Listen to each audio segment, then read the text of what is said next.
తిరుమలకు మనందరమూ వెళ్తూ ఉంటాం.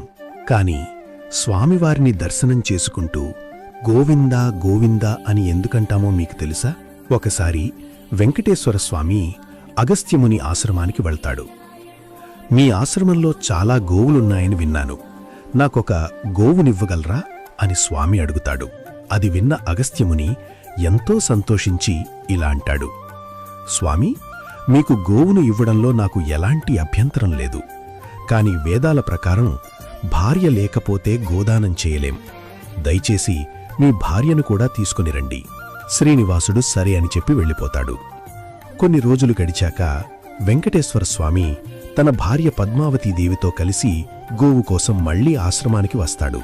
కాని ఆ సమయంలో ఆశ్రమంలో అగస్త్యముని కనిపించడు. అప్పుడు స్వామి అగస్త్యముని శిష్యులతో ఇలా అంటాడు, మీ గురువుగారు నాకు గోవు ఇస్తానని మాట